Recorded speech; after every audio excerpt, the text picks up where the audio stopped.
Hey guys, welcome back to Happiness 101. I'm Josh, and today we'll be talking about how our genetics influence our default happiness.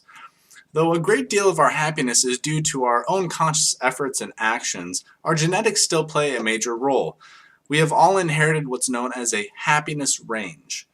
What we mean when we use the term happiness range is describing the area between our highest highs and our lowest lows in which we generally tend to operate on a day-to-day basis.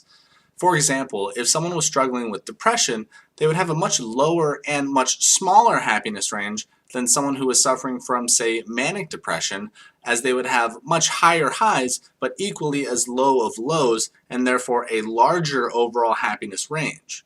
A happiness range is very different from a happiness level. We rarely experience a constant level of happiness. Sometimes we're up, sometimes we're down, but we really never experience the same level of happiness for days or weeks at a time. Fluctuations are normal and perfectly healthy, so what's important when we're analyzing happiness ranges is to look at how high or how low we go, for how long, and in what situations.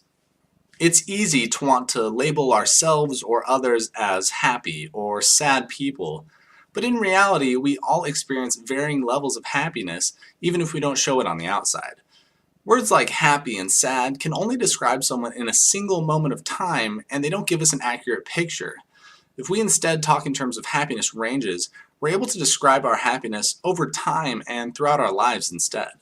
Though we have no control over the range we've inherited, it's important to note that we can shift our ranges. Research shows that our happiness is only influenced by about 33% by our genetics, so we are still in control of the majority of our happiness. The real heart of the discussion comes down to nature versus nurture.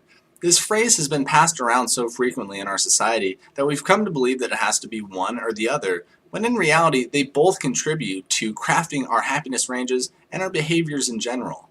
However, we often forget about the third and most important factor in this equation, ourselves. Though we may have inherited a certain happiness range and we were raised in a certain way that shifted that range, we're still ultimately in control of reshaping our own perceptions, attitudes, and behaviors. But if you want to learn more about happiness or anything we talked about here today, tune into the next Happiness 101 or find a Hapacus class. Keep happy, everyone.